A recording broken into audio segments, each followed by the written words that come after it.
Maness has a lifelong record of providing dedicated service to this nation. Having worked his way up from the enlisted ranks to full colonel, he served our country for more than 32 years. He has served as a bomber squadron commander, bomb disposal technician, Joint Chiefs of Staff Operations Officer, assisted the National Security Team with the campaign plan for the global war on terrorism. He authored the first theater nuclear war plan and served as the Vice Commander of America's largest airborne intelligence wing. Colonel Rob Maness is a true American hero.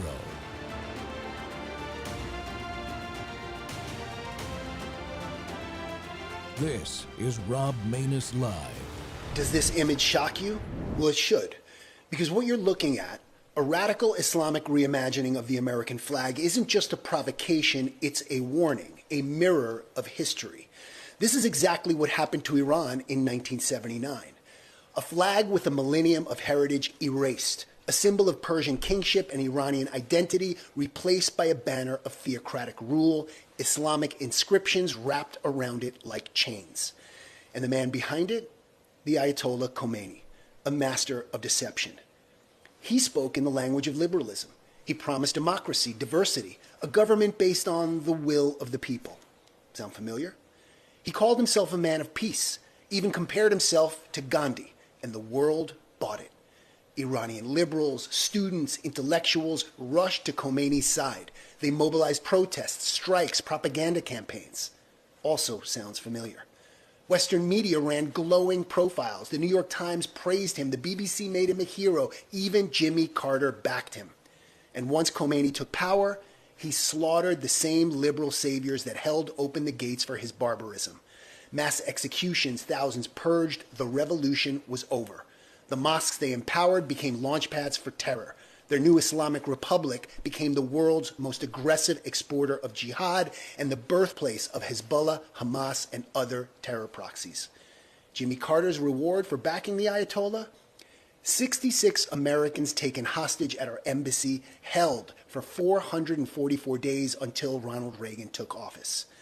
This was Taqiyya in action, the doctrine that allows lying to advance Islamic rule. Khomeini's mask slipped only after he had total power, and by then it was too late. And if you think the West is immune, think again. European countries like France, England, and Sweden are already unraveling under the scourge of radical Islam, and it's knocking on America's door, in our universities, our media, and even government. And just like 1979, it wears the mask of social justice, anti-colonialism, and solidarity with the oppressed. Same playbook, same lies, same useful idiots. The flag in this image?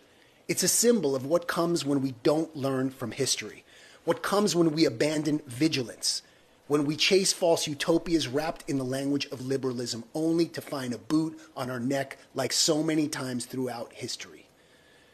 Now is the time to expose radical and political Islam for what it is, a system of control and subjugation masquerading as faith.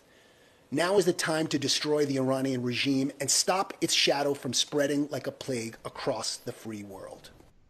Welcome back to Training Tuesday. The Rob Maness Show's live on Worldview Tube and RX Spaces simulcast. Well, Iran is on fire, folks. The people are rising up again. But what are the implications for the West? You just heard a lot of it right there. Friends, the lessons of the Iranian Revolution have been learned in blood and death these past 5 decades, since I was 17 years old and had just joined the United States Air Force. Every inch of Western society is touched by the Islamic government there as it tries to achieve supremacy throughout the Middle East using its proxies like Hamas, Hezbollah, and the Houthis, and even attempt to become a nuclear weapon state in order to threaten Europe and the United States. The scourge has been imported into our countries now and is becoming more powerful every day as they win elected office in places like New York City, the largest city in America, and Minneapolis, where you see the Somali Muslims and their devastation and stealing billions of tax dollars. We cannot stand by and be passive as we watch another attempt to overthrow the mullahs by the Iranian people once again play out. With the internet blackout continuing, it is difficult to tell what's happening in Iran on the ground. I'll admit that. The limited reports we're getting is that protests are continuing, but tens of thousands potentially of unarmed protesters are being killed, and they're being killed every night. My guest today is Juliana Tamirazi, the founder of the Iraqi Christian Relief Council, organized to shine a light on the plight of Christians in her ancestral homeland and raise funds to deliver food, shelter, and medicine to Iraq. Born and raised in Iran, she's direct contact with the Iranians in exile, as well as connections with folks still inside the country today. So we're going to discuss the current political and humanitarian conditions in there. Tamirazi has advised many U.S.-based organizations and institutions, has consulted on developing policy, and as a leading international advocate, is a two-time Nobel Prize nominee for advancing awareness of persecution of Christians and other minorities throughout the Middle East. Juliana, welcome back to the Rob Maness Show. It's been a little bit over a year, I think. It has been. Thank you very much for having me on again, Colonel. Well, thank you. I found that little clip when I was prepping for the show, and it is a pretty good roll up of what I remember when I was 17. What was it like for you and your family? You're from Iran, as you grew up there. Prior to 1979, we had rather a peaceful life, a joyful life. My siblings, who are older than I am, remember a much happier Iran. I was 6 years old when the revolution started happening and finally took over Iran in 1979. And as a 7, 8 year old child, although I was a Christian and I'm a Christian still, but I had to cover my hair Hmm. outside at school. So everything shifted. The Iran-Iraq War began. We were not allowed as Christians to worship on the streets, wear the cross. I was mocked for being a Christian. At school, they would try to force me to say the Shahada.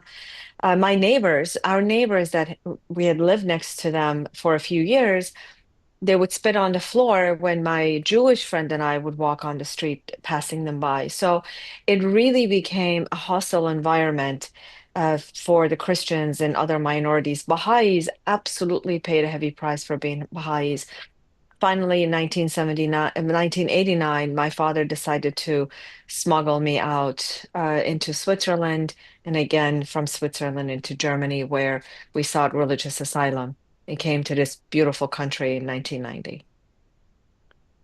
Yeah, that is pretty typical in Islamist countries. I got a little bit of a taste of it when I was 9 and 10 years old in Morocco, where Islamists were trying to take over the government there. They tried twice violently while we lived there in the late 60s, early 1970s.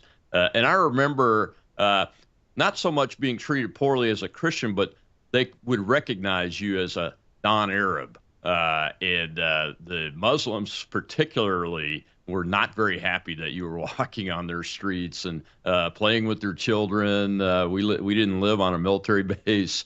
We lived downtown in Kenitra, Morocco. So we came into contact with that kind of behavior quite frequently. But this theocracy that has risen out of the so-called supposedly liberal revolution that happened in Iran it really is different in the way that it's developed over time and the way it treats its population, even now, today, almost 50 years later, right? Look, he was brutal from the beginning. He gave empty promises. He promised free oil. He promised a better life for the Iranians. And the moment he took over, he began executing members of the administration, the kingdom under Shah. Whoever was defecting or was the dissident to the Iranian regime, they were executing everybody. From the beginning, we saw his colors. I remember my family used to stand in lines to get benzene, oil, to put in heating devices and to put in the cars, and lines for bread were long. So from the beginning, it was an awful experience. And you mentioned that they knew you were a Christian, at least you were not an Arab in Morocco. I remember when Shah fell, they were protesting on the streets continuously, and they were chanting Shah left, Shah Raft in Farsi. And my mother and I were standing outside our home, and one of them came, put his hands, his fingers around my mother's neck, pushed her to the wall, and said, "You dirty Christian, your father is gone. You will see what we will do to you." So I remember that they too recognized us. But something extremely important, I must say, that now currently there's maybe 20% of the Iranians that are still pro-regime, and they're pro-regime. Some are ideologues, some believe in the ideology, Islamic ideology. Some they have a benefit to still stand with this regime. 80% of the country is absolutely tired of this. They want a regime change, and they are pro the West. They are not against Israel. They're not against the United States. In fact, they've Hmm. been chanting President Trump's name. They were chanting Obama's name in 2009 during the Green Revolution. So we must Hmm. absolutely, I vehemently reject some analysts saying, well, the Iranians are not really exactly pro-West. That is absolutely wrong. So we need to separate the Persians, the Iranians from the Islamic Republic supporters. And many of those supporters, I've been watching so many reports and reading so many reports that many of these uh, uh, uh, leaders of this regime are not actually Persians. They're Arabs from Iraq, Hmm. from Lebanon. Is a descendant of India. I don't know if your audience know this, but Iran unfortunately has been heavily infiltrated by outsiders. Yeah, one of the things I wanted to ask you, since you're from there, is just to point out for Americans that may not realize this, Islam is not new to the country of Iran or Persia, right? It's been there a long time, right? Yes, Iran, a beautiful civilization, was overtaken 1400 years ago by the Arab conquest and Islamic conquest. The original religion of the Persians is Zoroastrian, which is a beautiful, peaceful religion. And it's taken over. Even the Persian language has been infiltrated by Arabic terms. Much of the Persian, Iranian, Farsi language is, I understand a bit of Arabic because I know Farsi. Uh, Hmm. but now there is a very serious exodus out of Islam in Iran. There are many who are either becoming atheists or going back to the Zoroastrian faith, or converting to Christianity. The underground church was fast growing at the underground church in Iran. About 5, 7 years ago, the number was 5, 6 million underground church. Now I'm sure it's much higher than that. People are tired. This is not the Islam that they remember their grandparents having in Hmm. Iran. This is a brutal, brutal form of Islam that is familiar to many of us in the West as well.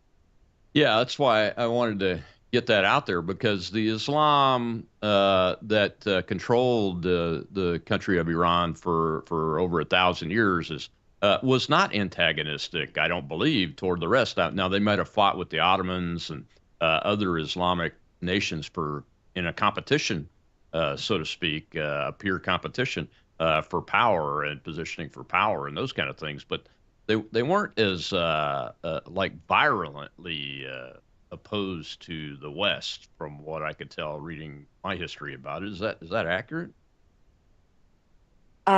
Look, the Islam, ISIS is Islam. The Islamic Hmm. Republic's Yeah, Islam is, I yeah. would say it's Islamism.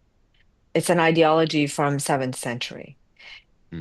The Islam that we see today, the Islamism, I should say, that has taken root in Iran stems from Muslim Brotherhood. Muslim Brotherhood was founded by Hassan al-Banna in 1928 in Egypt. Khomeini had studied deeply Muslim Brotherhood ideology and brought it to Iran. So when in 1979 Khomeini spoke and said, "I will deliver my revolution to four corners of the world," and he did Hmm. so. He has been Yeah. successful. It is really the Muslim Brotherhood ideology that is also, by the way, in the United States of America. He brought that Yeah. ideology forward. Absolutely right. Well, we got to take a break. When we come back, we'll dive into the current protest. See if we talk about the background of why this is happening again, what the issues are, and what the government is doing, unfortunately. We'll be right back with Juliana uh, Taimoorazi, an Iranian, born there, raised a large portion of her life there, and now here in America.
Further south in the city of Isfahan, Fox News was able to make contact with a man who is using Starlink. He described battles between protesters and security forces who are using live ammunition.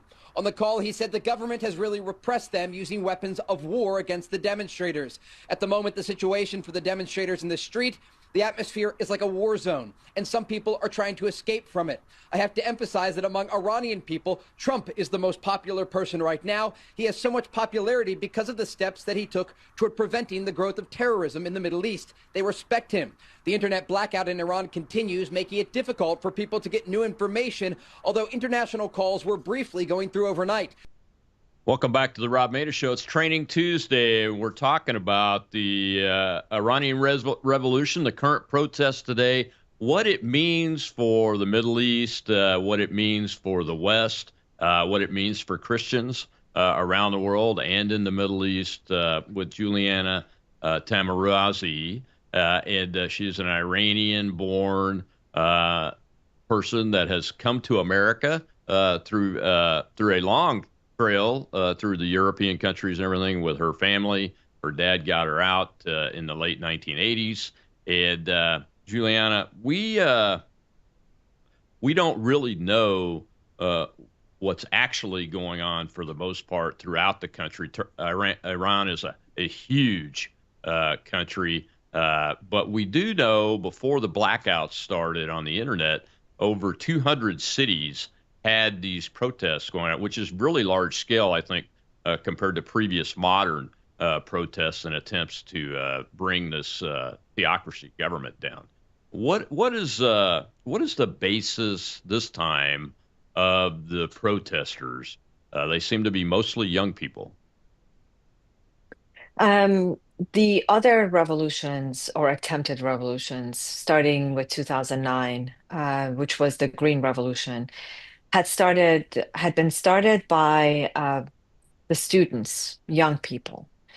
And then there were some other attempts as well. Iran has never been, they've never rested. They've never had the time to have a peaceful time inside Iran.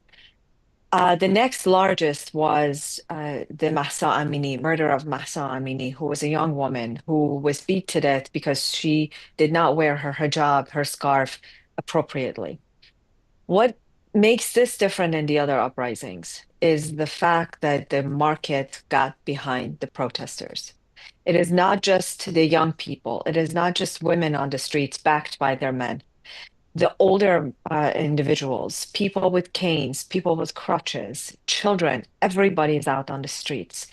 When the market closed, those of us who are diaspora Iranians, when we saw the market close, we knew this is going to be different. Um, Iran has been oppressed, and they have murdered those who disagreed with the regime, uh, regardless of who they were. They murdered those who left the faith and converted to Christianity, for example. They imprisoned, tortured, and killed everybody. Uh, but because of the severe economic pressures on the people, on the market, because of the drop in the value of rial, which is the Iranian money, the Hmm. markets closed and joined the protests. So this is multi-layered and extremely complex. Iran, they're not all Persians. There are Kurds that live in Iran. There's people in Loristan, there are Loris, there are Baluchis, and different types of different identity. People who attest to different identity who live in Iran, they all rose and are standing together on a united front, wanting to topple this regime.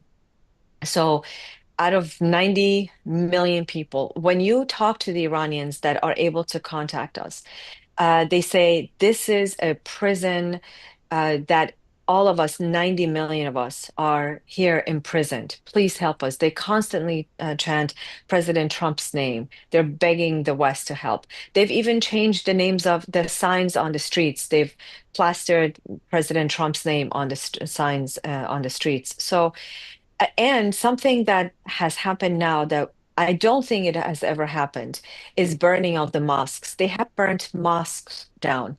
And it's interesting, Colonel, that here in the West we're building mosques, and yet in Iran, a country that is Islamic, they're burning down the mosques and terrorizing the clergy, the clerics. So, I must say, unfortunately, this regime has brought in many foreign fighters from Hmm. Lebanon, from Iraq, from Afghanistan that are brutalizing the protesters through different fashions. There are snipers on the rooftops. There are actually chemical attacks against the protesters. The perpetrators are dressed in full chemical gears. They're shooting chemical weapons against the protesters. The stories that are coming are horrific. If I take it can take a couple of minutes and tell you, and what I will explain to you is rather graphic.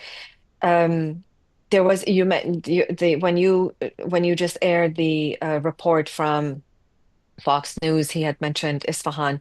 There's a Hmm. really reputable outlet called Iran Wire, and they had aired this audio from an Isfahani doctor. Isfahan is a beautiful part of a town in Iran, a city in Iran, very large city, and they Hmm. have a distinct accent. So when the doctor was speaking about his horrific experience that he had witnessed, he had this beautiful Isfahani accent.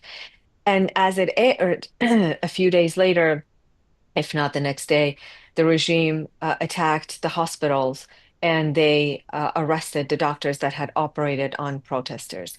They go into these hospitals across the country. They shoot the patients that are being operated on. With a single bullet, they murder them, or they drag them out and they take them with the IV inserted in these people's bodies.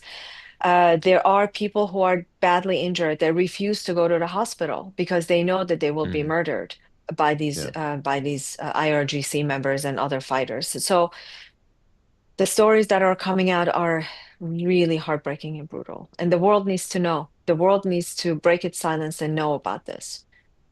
Yeah, absolutely. You mentioned the market part of the protest. Now, if it's my understanding, all the cities have a market, and there's been one or two reports on major markets.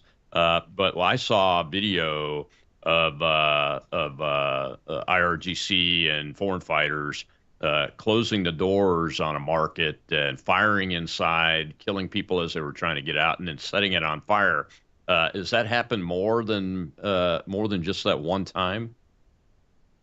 I've only known very few of this. In fact, I've heard the opposite as well, that when the markets are not, when the stores are not opening, the IRGC members go to the person's home and at gunpoint, they force the people to open up their stores. Mm. So I've also heard that account.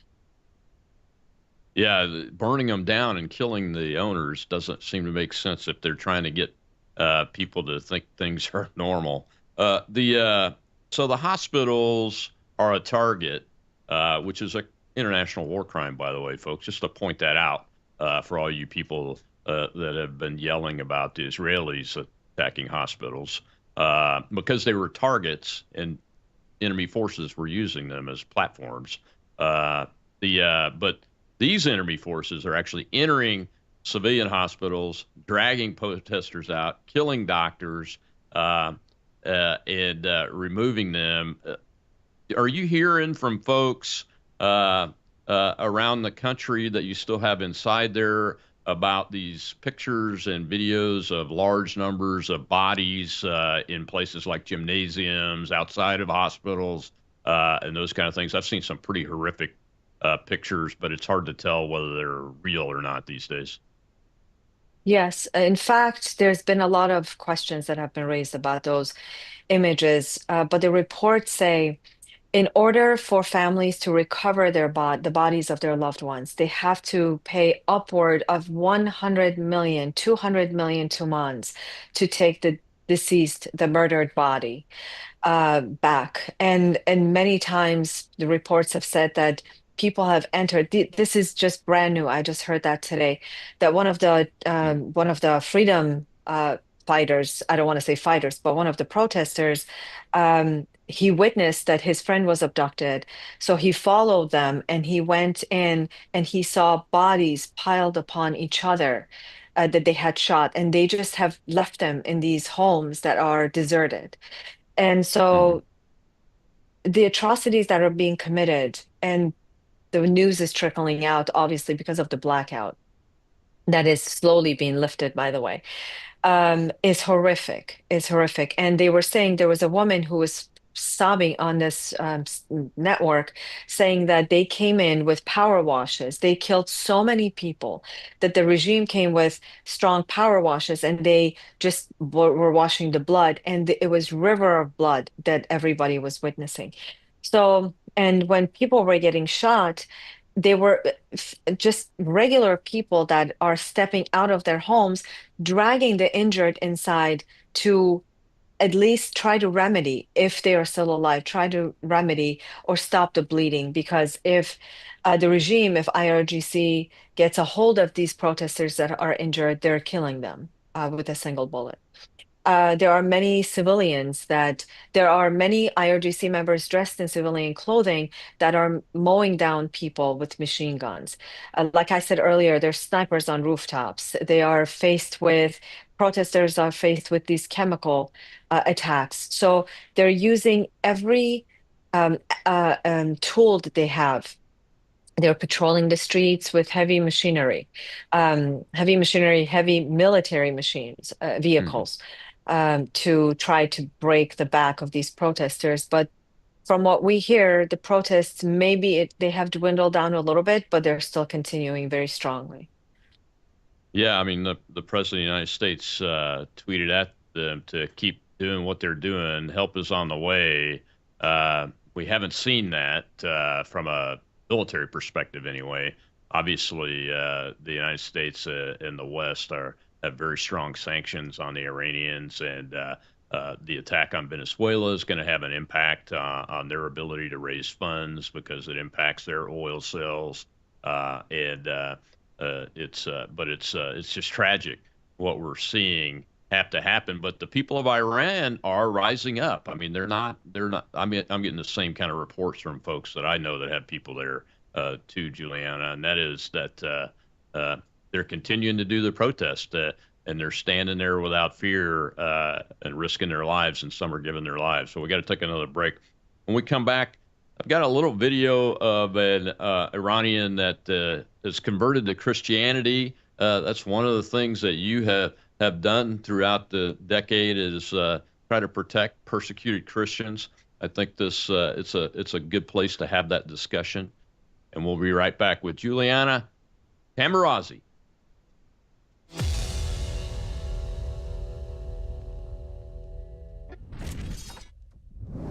News is moving faster than ever, and so are we.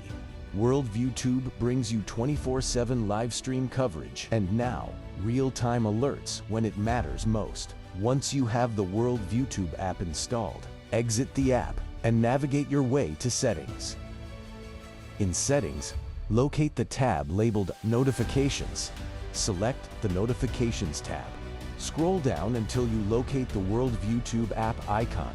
Select the tab, and here you can turn on and customize your notification experience for the Worldview Tube app.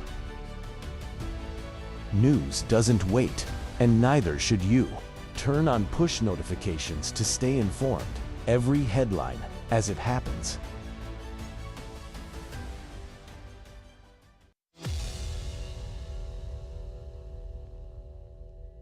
Converted to Christianity and under execution order currently in Iran. So you're under an execution order in Iran? That's correct, yeah. What So for? I'm an asylum seeker as well. Okay, why are you under an execution order? Conversion to Christianity. Okay, how many Iranians have converted to Christianity? I've seen that a million, possibly a million of Iranians are. To be 100% candid with you, you cannot rely on any statistics at all because we don't have any official statistics. So at all. is Christianity an underground church? Is it to have to go underground? Let me just explain to you from a statutory, point of view.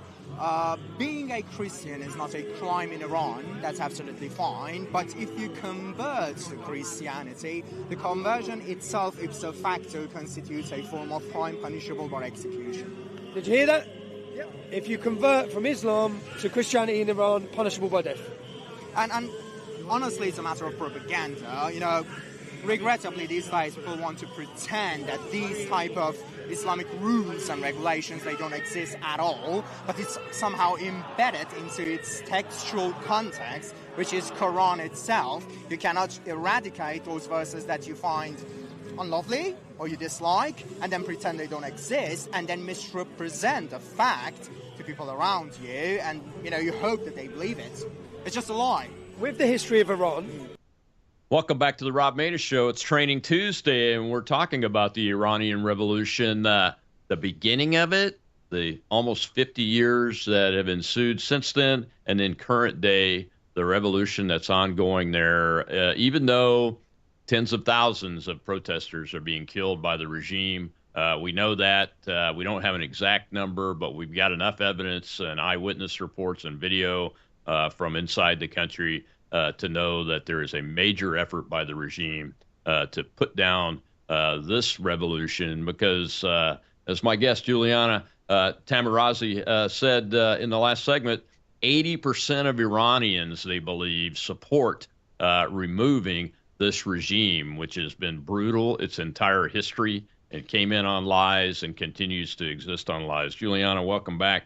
That was Tommy Robinson, a huge advocate for liberty in the United Kingdom. Has been put in prison many times there. He's speaking with Iranian protesters that are at the embassy in London that came out to protest the regime and to call for its removal.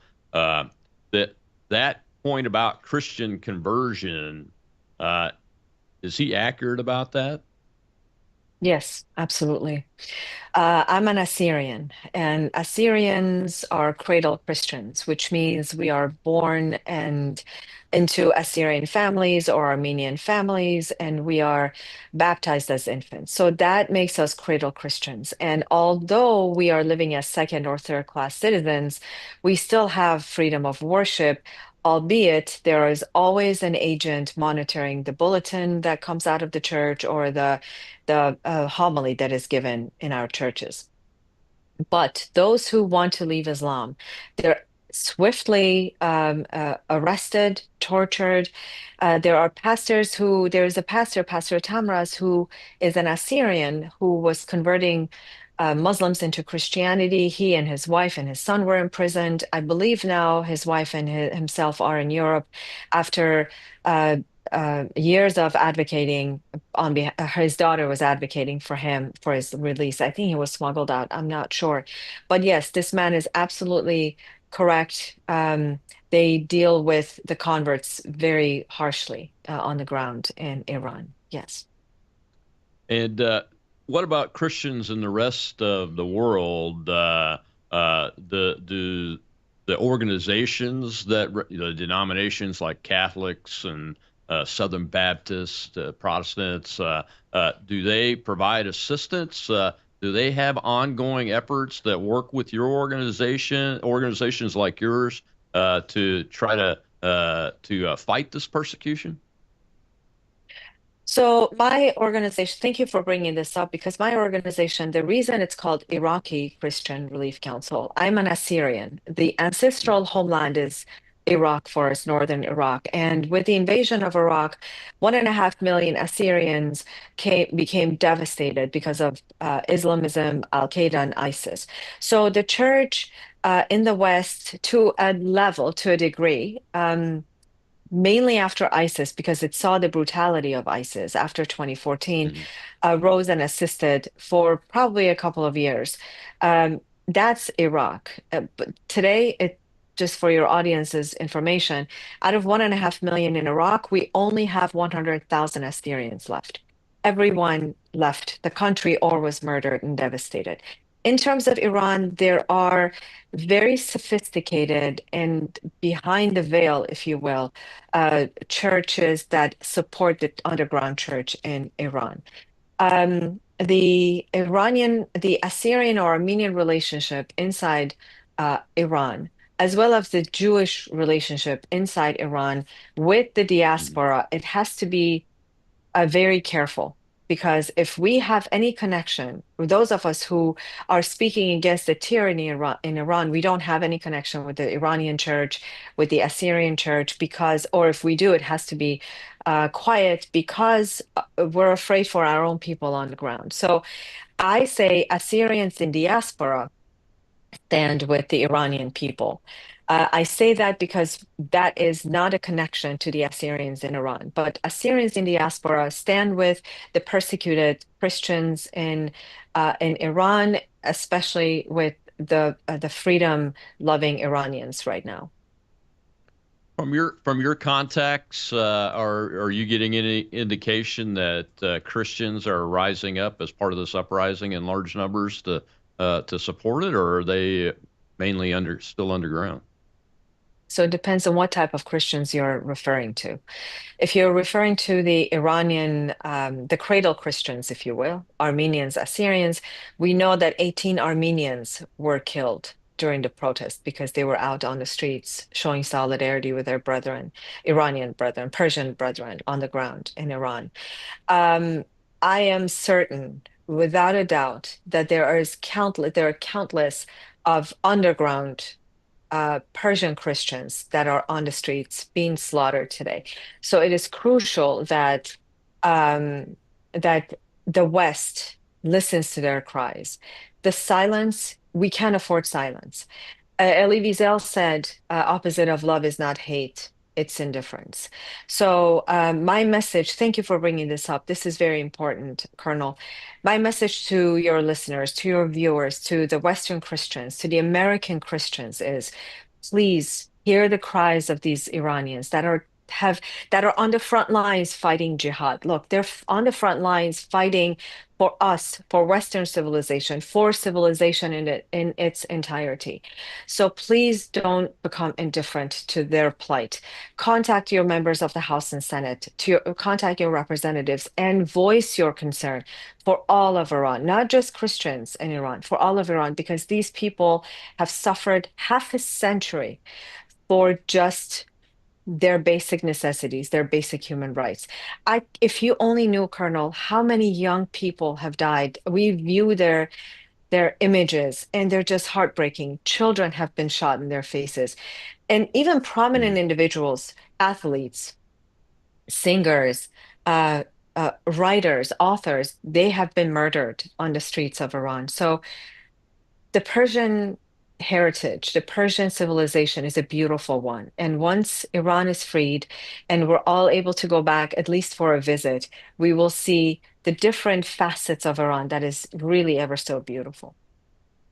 Yeah, I mean, even under Islamic rulers before this episode of Islam, the Persian people were able to continue to persist. Their art, their science, their economic models all still existed up until just shy of 50 years ago. Really, even people that say the Shah was a despot and a tyrant through their governance, still were able to survive as a Persian identity and those kind of things. And I know that they've been the theocracy now has been trying to kill that off tremendously. Obviously, with what they do even to the flag and butchering up Farsi, the Persian language, with Arabic and those kinds of things.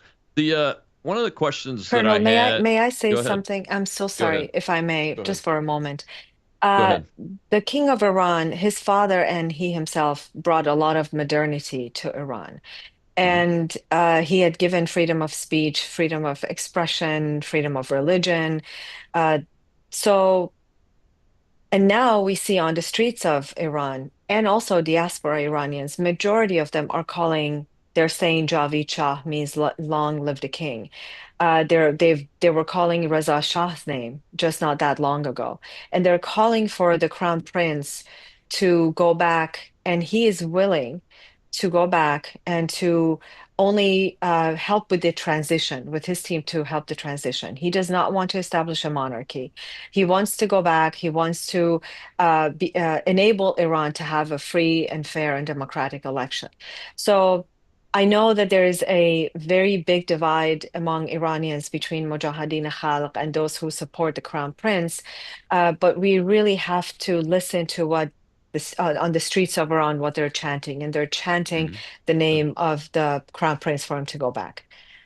Well, there are some. There are some. That's undeniable. The question is the numbers, and the bigger question with the Shah is lack of organization throughout the country.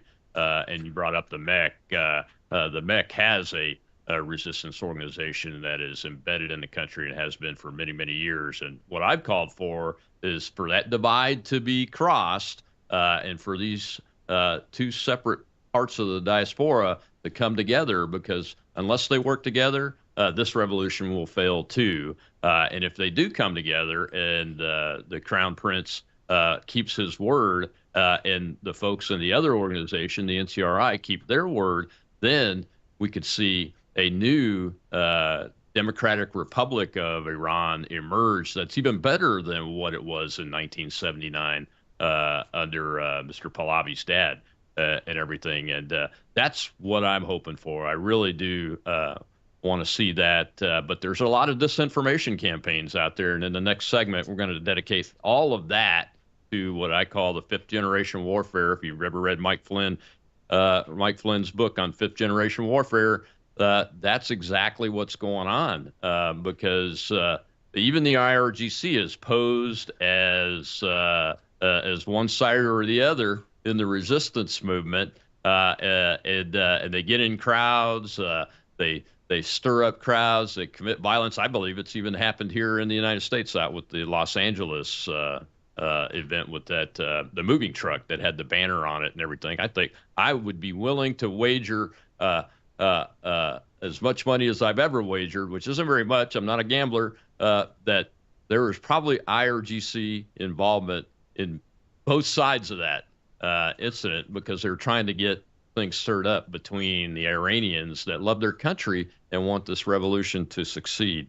So yeah, I don't disagree with you at all. We need to push for them to come together so that we can support them and that they can support what's going on inside the country, and tell the folks that are inside the country, don't fight each other. If you come across each other, support each other, right? Unity is a divided house falls, right? So Yeah, unity exactly. is very important, and children are being murdered on the streets. So we have to come together to help free Iran. Yeah, and I think based on what these groups of resistors have said on both sides of this issue, uh, we have high hopes that the sunlight will once again shine on all of Iran, and the Persian people will be free again, free to worship as they please without fear of being brutalized, and even be a Christian without fear of having the Islamist police come into your church and question your messaging. Well, we got to take one more break. When we come back, we'll see a little video about the information war. Juliana, I want to get your take on that, because only somebody that's lived in the country, that is in contact with these different groups of exiles over many, many years, has the real focus on what's happening. It's very difficult to discern what reality is with this information war that's happening. We'll be right back with Juliana Taimoorazy.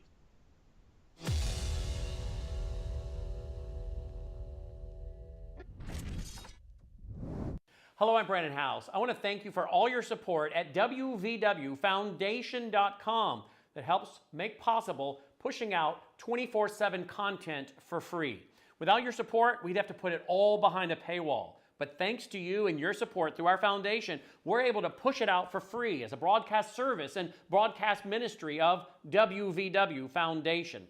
Please consider going there and setting up an automatic monthly contribution, or go there and make an occasional contribution. If you prefer to support us through the mail, you'll find our mailing address there at wvwfoundation.com. You can also call and make your contribution over the phone by calling 901-825-0652. That's 901-825-0652. Again, all these details are available at wvwfoundation.com. Thank you for your support as we try to help people around the world understand the times through the lens of a Christian worldview.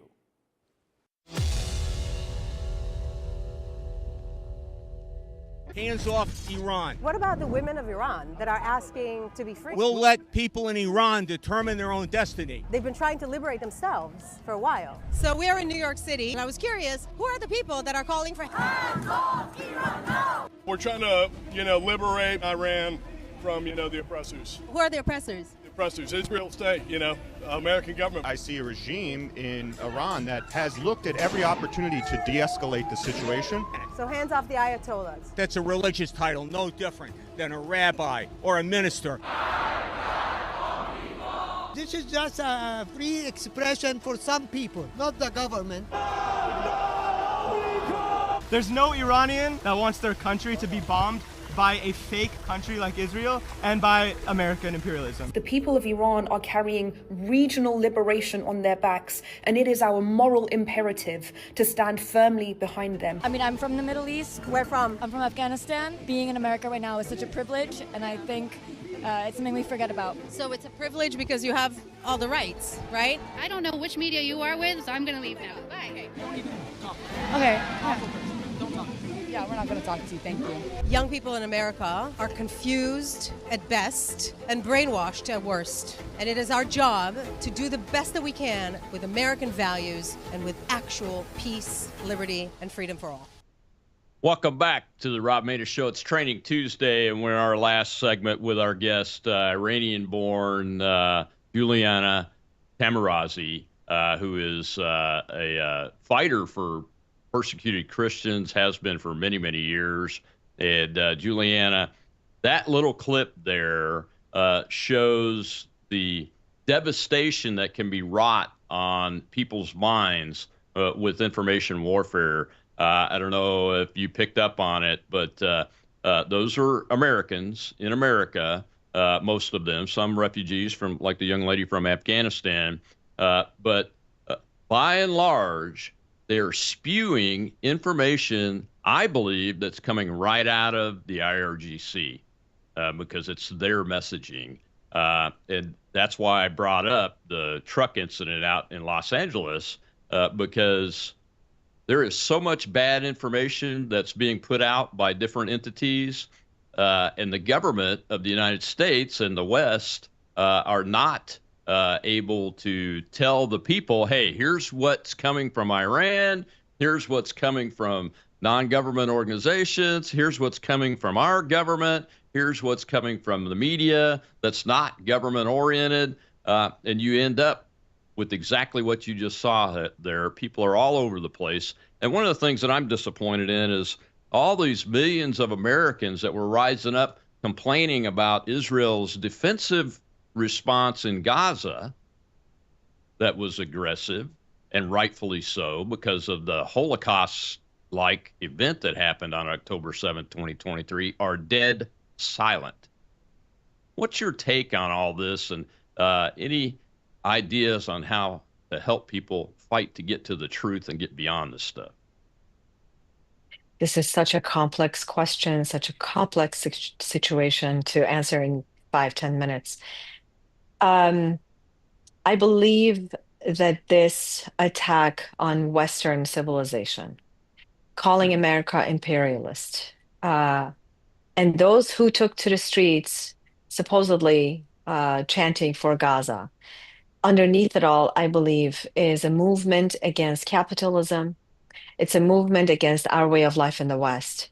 And of course, anti-Israel. And it's steeped in anti-Semitism, anti-Zionism. So why are they quiet towards this? I think because, first of all, the basic information is that Iranians are not anti-Israel. Majority of Iranians, 80% of Iranians, if I may say, is not anti-Israel, not anti-Jewish. So we saw on the streets of Europe, even in Iran, there were so many messages of support for the Jewish people, for Israel, starting in October 2023. And we have to go back. Where is this coming from? It comes back from the time when Cyrus freed the Jews and took them out of the Babylonian Empire. So the relationship between the Jews and the Assyrians is not starting in 2003. It's very old. That's number one. Number two, Muslim Brotherhood is a very patient ideology. And it has worked tirelessly to it's planted seeds and put its roots in Western, in America especially. So the protests that had been taken on to the streets, the protesters, a lot of them were bribed, a lot of them are brainwashed, and they're not going to stand with a nation that is Western loving, American loving, Jewish or Israeli loving movement inside Iran. Because it stands harshly, strikingly against their own ideology. Many of them, I don't even know what they stand for, because if you recall, when they were asked what river, what sea, they couldn't answer. And there's a lot of misinformation, disinformation about the Iranians, about the Jews, about Zionism, what Zionism is. These people, I would say, they're self-hating Westerners that don't understand, and many of them members of LGBTQ, not understanding that if they were on the streets of Iran, if they were in Gaza, they would be thrown off the rooftops. And so I think what worries me, Colonel, is the leadership that we have currently in Congress and in power. They came right after the Holocaust. They were raised with the idea that a Holocaust did happen, and they were pro-Israel, pro-Jewish after the establishment of only one state for the Jews out of how many that are Arab, that are Muslim countries in that sea of Islamism.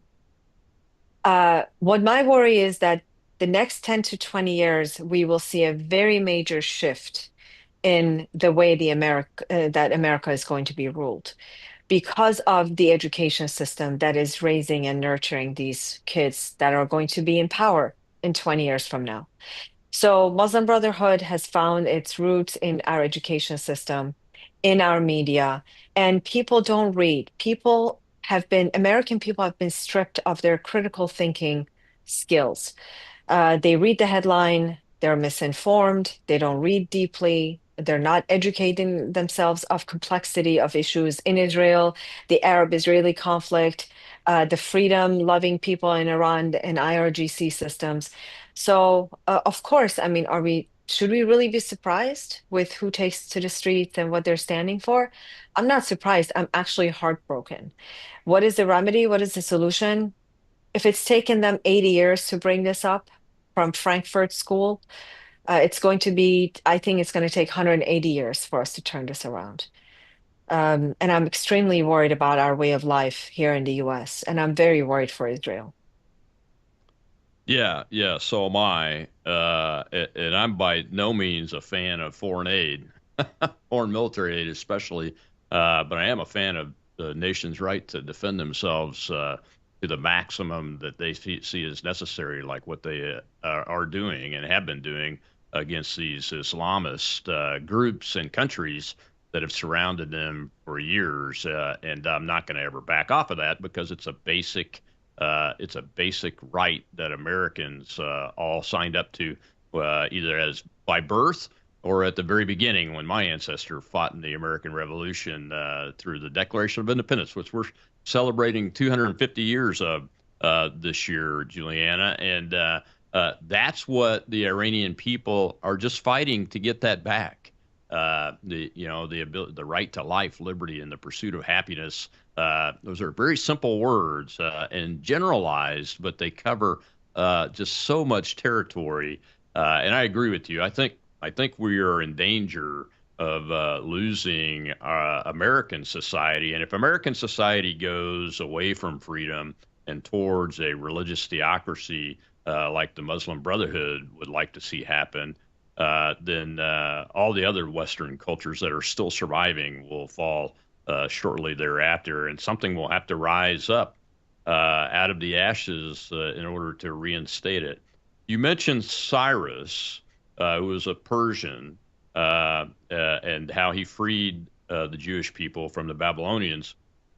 But it's just an indicator of why it's so important to remove the mullahs and that regime and return the governance of Iran and the Persian people back to one that really even goes further than what the Shah did and acknowledges the right to life, liberty, and the pursuit of happiness, and have a non-religious government in that part of the world, doesn't it? Yes, there has to be a separation of church and state. That's a must, especially in Iran. And I think in the region, the country that is hungry and that will honor true democracy, true doctrine of human rights, is going to be the Persian people in Iran. And really, they're fighting, like I said earlier, they're fighting jihad, they're fighting for world civilization. And when with a peaceful Iran, with an Iran that is free, an Iran that does not have its stronghold on Syria, on Iraq, on Lebanon, on Hamas, on Hamas, they created Hamas, and on Yemen, I think we're going to be looking at a much better region, therefore a much better world. Because right now, Iranian regime, IRGC, used to make fun and say, "Why are you calling it Iraq? It's Iran 2.0." Now that Syria is no longer on their side, Hezbollah is weakened, Hamas is weakened. Although Syria, as you see, as of yesterday and the day before, it's sinking into its own struggles and in its own tragedy. By the way, the Assyrian people, my people, were attacked by 3 missiles in northeast Syria just yesterday. So the complexity of the region, going back to earlier, what the segment what began with, the region is very complex, and people really need to take time to read the different power players that are there, stakeholders, Qatar, Turkey. Turkey's desire to have a new Ottoman Empire is fast approaching because it's controlling Syria now. And so I think we are in need of a stable Iran that is not run by theocrats. You're absolutely right. Well, tell folks, we're running out of time here. Tell folks real quickly how to find your organization so they can help.